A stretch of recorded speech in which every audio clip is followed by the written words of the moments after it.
Bun găsit la o nouă ediție a emisiunilor noastre Altfel, dialoguri despre premierea, recunoașterea și motivarea angajaților.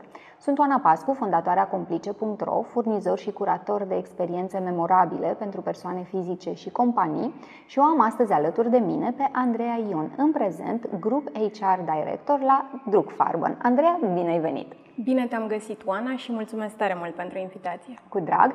O să începem foarte în forță cu o întrebare la care sunt sigură că mulți oameni de HR sunt curioși să vadă care este răspunsul tău, pentru că este o situație cu care și ei cred că se confruntă. Tu ai o experiență foarte lungă, îndelungată în implementarea inițiativelor pe bază de experiențe, însă la început colegii tăi au fost destul de sceptici. Cum i-ai convins? Da, așa este, foarte lungă, poate de dinainte de a conștientiza acest tip de recompensă.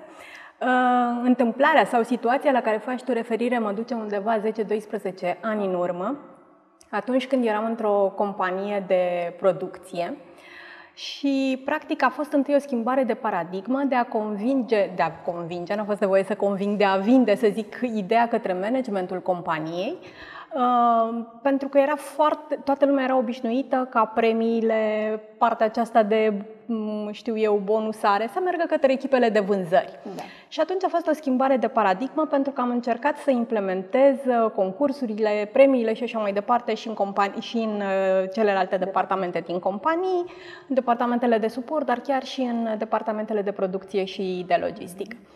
Prima parte a fost mai ușoară decât mi-am închipuit, pentru că din fericire am avut o echipă de management extrem de deschisă la minte, care m-a susținut, am simțit partenerii, am fost aliniați pe discurs, le-a plăcut ideea și totul a fost ușor acolo, unde mă așteptam să fie greu, unde toată lumea spune că cel mai greu e să convingi oamenii din managementul companiei, care sunt foarte orientați pe cifre. După care totul a fost frumos, departamentele de producție au zis, în sfârșit și noi ceva, dar ei asimilau oarecum premiera concursurile cu banii, pentru că știau că colegii din vânzări aveau bonusuri. Și atunci a trebuit să le explic de ce nu vor primi bani, ci vor primi o experiență. Am avut inclusiv situații de genul, mie nu mi-ajunge salariul de pe lună pe alta și tu vrei să-mi dai o experiență. Și atunci am mers așa cu pași mici, am împărțit oarecum bugetul între o parte de bonusare și o experiență la fel de valoroasă, să zic, da. Dar nu atât de scumpă, da? Și totul a fost extrem de planificat, cu multă răbdare, cu multă perseverență.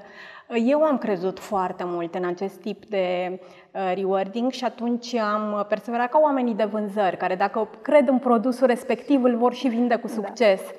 Da. Și mi-amintesc că am început cu o piesă de teatru și după vreo 3 luni m-am dus și am întrebat pe colegii care câștigaseră premiul respectiv, i-am spus, ce ați făcut cu banii pe care i-ați câștigat la premiu? Și țin minte și acum că mi-au spus, am intrat în Kaufland și am luat ceva de mâncare. Ce? Nu mi-amintesc. Dar la teatru cum a fost? Și mi-a zis, mamă, nu mai fusesem de 10 ani la teatru și am stat în rândul 2 și l-am văzut pe Radu Beligan și deodată li se luminaseră, ochii și au început încet să conștientizeze. Și ușor am mai redus din partea aceea, am găsit în unii din ei niște susținători, am făcut un fel de ambasadori ai HR-ului și ai acestui gen de beneficiu și totul a funcționat. Dar e o muncă de uzură care necesită timp. Nu te duci și zici, wow, de mâine facem asta și toată lumea va fi fericită. Deci răbdare și perseverență, da. Și răbdare pe termen lung, nu așa. Ok. Aș vrea să știu și ce ți-a atras atenția pentru prima dată la portofoliul Complice.ro. Tu. Glumesc. Dar nu, asta a fost. Adică tu ai vândut foarte bine compania, dar ceea ce mi-a plăcut foarte mult e că site-ul e extrem de curat, de ușor de navigat în el, da? Deci sunt foarte bine împărțite, clasificate experiențele, da? Te duci în funcție de... Nu trebuie să... Sunt foarte multe, dar în același timp nu trebuie să treci prin fiecare. Te poți duce țintit acolo unde este interesul. Deci foarte variat, atât din punct de vedere al experiențelor, al publicului țintă, al bugetului alocat, da? Deci cam asta mi-a atras atenția, că erau de toate pentru toți. Ok. Și îți mai amintești care a fost prima experiență la care am complotat împreună? Nu sunt foarte sigură, dar cred că a fost un atelier de cocktailuri. Și mi-amintesc că am optat cred că a fost cu echipa de marketing și știu că am optat pentru acest gen de experiență, pentru că mie îmi place foarte tare povestea, adică nu optez pentru o experiență doar pentru a bifa ceva, ci încerc să o leg de o poveste, de un interes al colegilor. Și atunci am mers pe ideea de chimie, de culoare și de inovație, fiind una dintre valorile companiei în care lucram la acel moment. Tu mereu ai venit cu solicitări inedite. Îmi amintesc, la un moment dat, ați luat pentru fiecare valoare a companiei, ați ales 1 sau 2 oameni, cred, dacă îmi amintesc că e vorba de mulți ani în urmă, oameni care avuseseră un comportament cel mai aliniat cu valoarea respectivă. Trăiau valorile companiei, exact, așa este. Și le-ați oferit un premiu de echipă. Cum ți-a venit ideea să premiezi comportamentul aliniat cu valorile companiei? Adică valorile companiei sunt cele pe care le scriem pe pereți și înainte de pandemie treceam zilnic pe ele, nu? Da. Uite, în momentul acesta, cine optează pentru o carieră în HR știe foarte bine de ce o face. Merge țintit, știe ce va studia, știe ce își dorește, știe de ce se îndreaptă către acea carieră. Ei, în momentul în care eu am optat pentru HR, am făcut-o așa cum au făcut-o foarte mulți oameni ai generației mele, dintr-o întâmplare, pentru că n-a avut cine să facă respectivul job, pentru că cineva a văzut în mine ceva și... Bun, și am avut de ales între a rămâne un HR asociat cu personal, sau cum se mai spunea pe vremea aceea, îngropat în hârțoage și în proceduri și în cum mai, nu știu, facem o cercetare disciplinară și în a ieși din... Sau un HR altfel. Da, exact. Și a fi un HR altfel și a-ți pune amprenta. Deci am mers foarte mult pe intuiție, pe ceea ce am învățat de acasă, da? Adică lucruri care mie îmi plac, am încercat să le implementez, dar întotdeauna foarte customizat pe ceea ce am crezut eu că le place colegilor. Ok. Ce m-a mai surprins atunci a fost că ai optat pentru o experiență de echipă, pentru cei, nu mai știu câți erau, 10 sau ceva de genul acesta. Da, erau 7 valori, cred că au fost 15 colegi, sau cred că au fost 15 cu mine, dacă țin bine minte. Și eu instinctiv m-aș fi gândit, ok, fiecare a avut un comportament aliniat cu o anumită valoare, deci ar trebui să aibă un premiu individual, că a fost comportamentul lui, nu? De ce un premiu de echipă?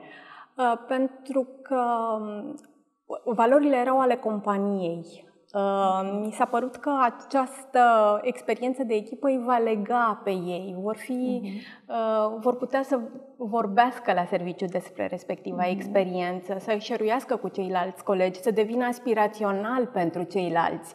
Și s-a dovedit în timp că așa a fost. Ok, deci s-a văzut ulterior. Da. A fost un ROI pentru oamenii de business, putem spune că s-a văzut, deci nu a fost doar o cheltuială, pentru că, da, trebuie să gândim pragmatic și sunt mulți care consideră că de multe ori HR-ul e un centru de cost.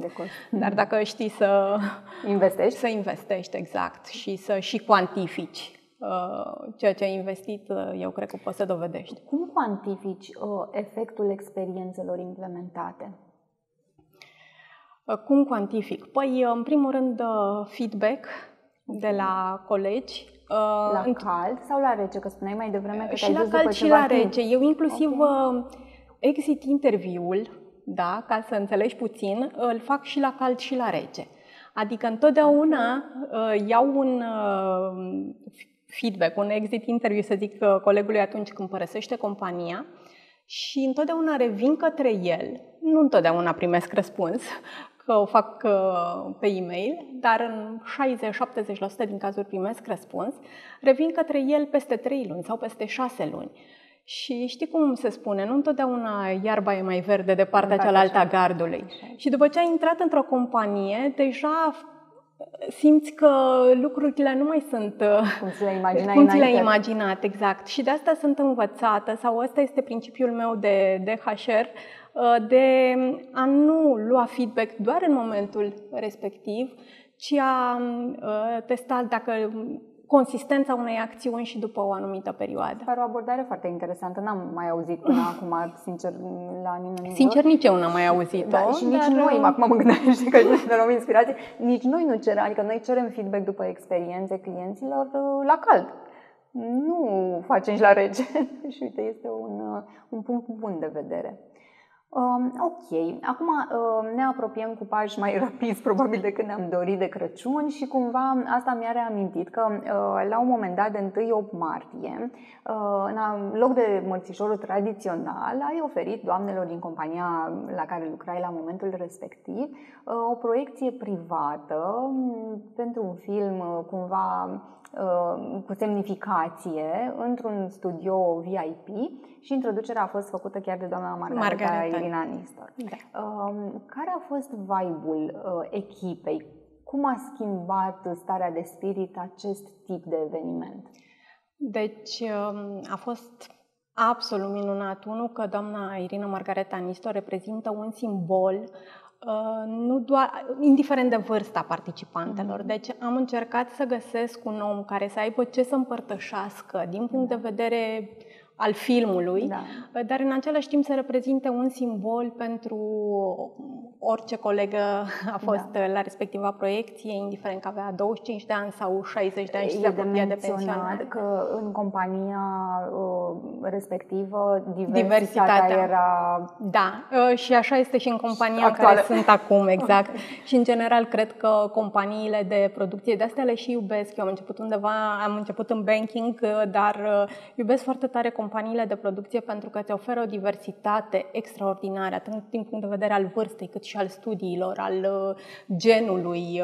Deci e wow și e provocator tot timpul, pentru că nu poți să oferi același tip de rewarding oricui. Exact, nu sunt rețete universale. Okay. Da, deci vibe-ul a fost extraordinar și... Dacă îmi permiți, mi-am mai amintit acum că ai spus 8 martie, în afară de respectiva experiență care a fost minunată și ți-am spus, au plecat acolo cu niște lucruri pe care probabil nu le-ar fi, niște substraturi pe care probabil nu le-ar fi înțeles neapărat, fără să ai o cultură cinematografică, nici eu nu le-aș fi înțeles. Și faptul că au petrecut și a fost doar pentru ele, pentru că e vorba de unicitate aici, da? Și de... faptul că nu mai era altcineva în sală, că doamna Irina Margareta Nistor a venit pentru ele.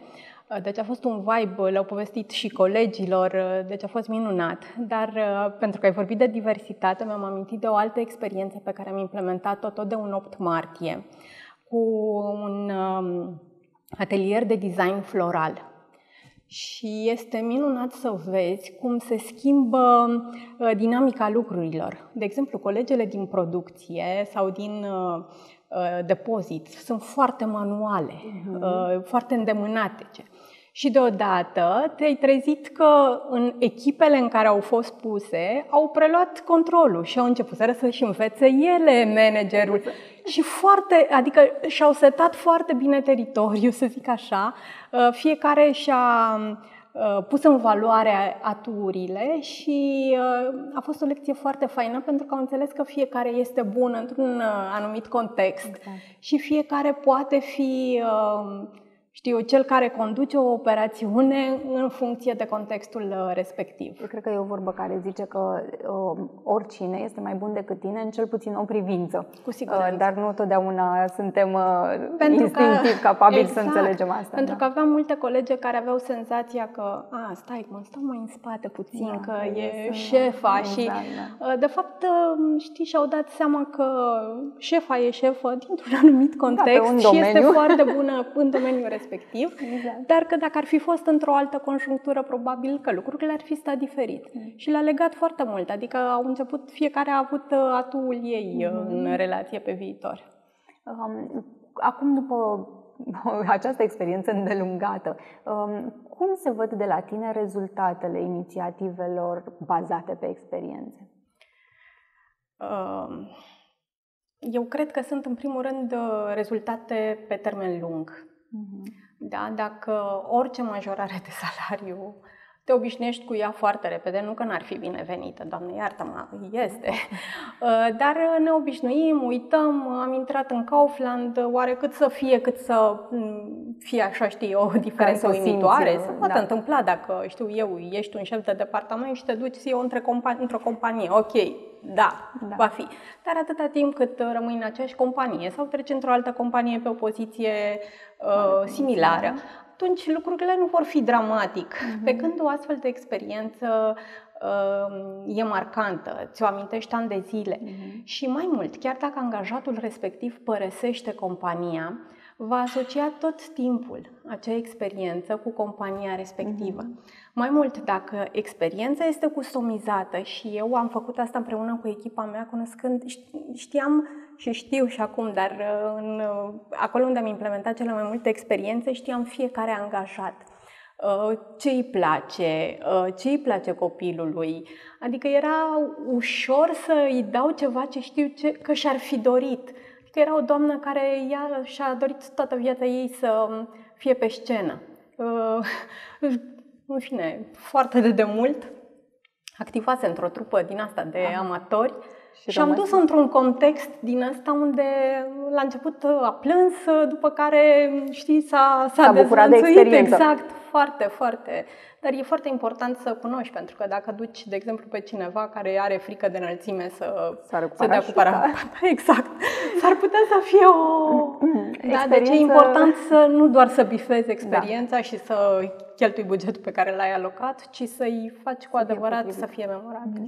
Crezi că o astfel de abordare este binevenită în piața actuală a forței de muncă, care, cred că de câțiva ani de zile mereu spunem că este o situație specială în piața forței de muncă, dar parcă totdeauna e mai specială decât era până atunci. Înainte. Exact.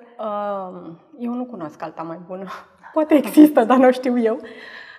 Cred că tot timpul va fi cineva care va putea să ofere bani mai mulți, beneficii din acestea standard mai apetisante, cum ar fi, tichetele de masă la o valoare mai mare, un abonament medical minunat, dar partea aceasta de experiență face diferența, pentru că îți rămâne, e ceva cu care nu te obișnuiești, o trăiești o dată în viață. Nu e ca și cum în fiecare lună vine salariul, vine abonamentul, se plătește.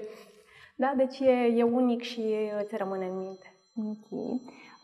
Acum o să am o întrebare așa vizionară. Cum vezi tu viitorul în HR? Cred că nu mai e pur HR. Okay. Eu cred că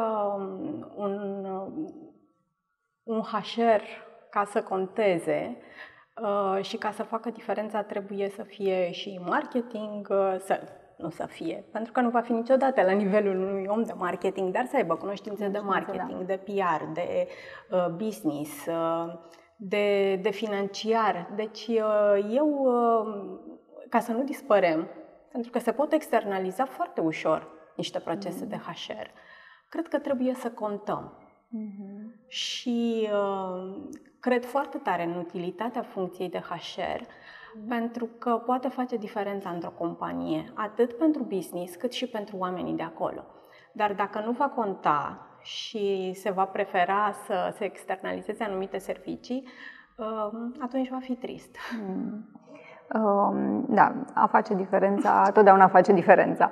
Cum este, din perspectiva asta a muncii remote, care e acum pe buzele tuturor, care e situația la voi? Sunt departamente probabil unde nu se aplică sau nu s-a aplicat niciodată? Nu sau, da, de exemplu, pentru departamentele de producție și de logistică e absolut imposibil să lucrezi remote. Pentru departamentele de suport, pentru financiar, pentru marketing, e mai ușor. Dar acordăm această flexibilitate în departamentele în care se poate, dar nu suntem acea companie care să poate să lucreze într-o măsură mare remote. Okay. Acum hai să trecem un pic la ceva mai relaxat, așa. Îți amintești ce experiență ai implementat și care a avut cea mai zgomotoasă reacție? Da, mi-amintesc că doamnelor de 8 martie, exact, am implementat pentru 8 martie cam tot ce s-a putut la nivel de echipă. Ți-am zis, design florar, parfumuri, nutriție, film, teatru, deci foarte multe. Și băieții sau domnii, colegii mereu spuneau, dar iar cu fetele, dar nu există ziua bărbatului, dar uite, este în mai, o să facem. Nu o să faceți niciodată. Și ultima dată mi-amintesc că de 8 martie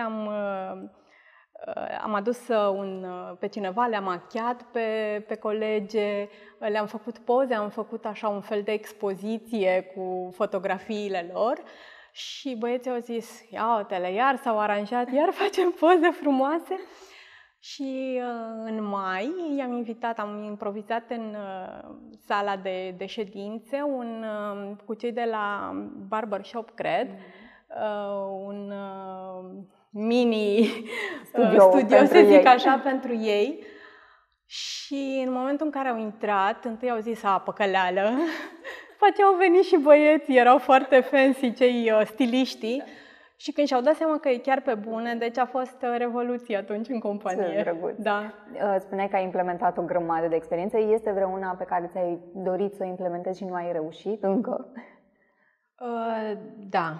Deci îmi plac și experiențele extreme. Cred că puși într-o situație extremă, oamenii scot cei mai buni din ei sau dimpotrivă.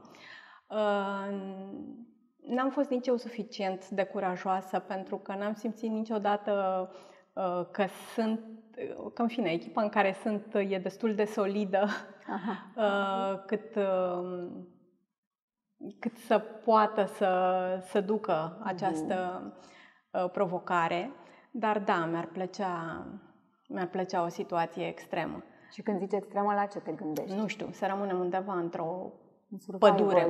Exact. Okay. Adică mi s-ar părea wow, mă gândesc de foarte mulți ani. Inclusiv în ceea ce mă privește am dubii, adică să nu considerăm că îi văd doar pe ceilalți.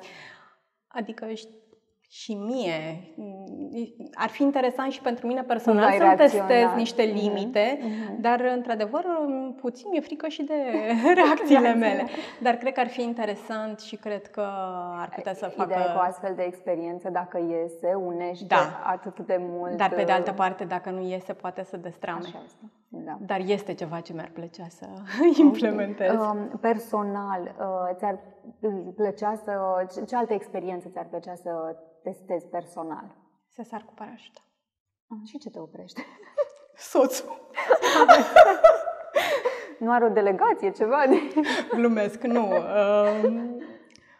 Știi, dacă te întâlneam când aveam vreo 30 de ani și nu eram mamă, probabil că aș fi făcut-o cu ochii închiși.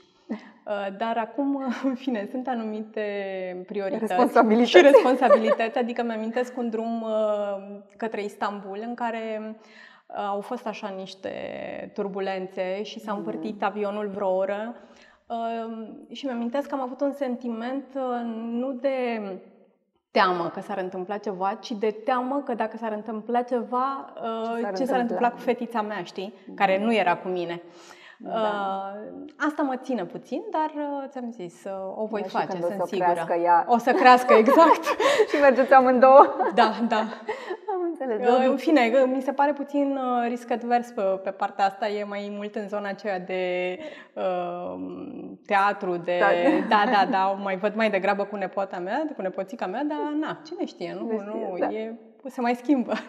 De obicei, când alegi o experiență pentru colegi, o testezi înainte? Nu întotdeauna. Nu întotdeauna. Dar ți-am spus, customizez foarte mult, întotdeauna cer feedback, îi știu foarte bine. În general, adică nu toate experiențele le-am implementat la nivel de echipă mare.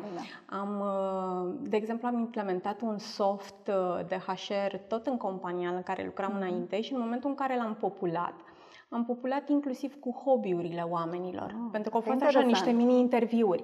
Și după care am făcut niște echipe în funcție de un fel de cluburi, în funcție de hobby-urile respective. Și am implementat și experiențe strict pe aria lor de interes.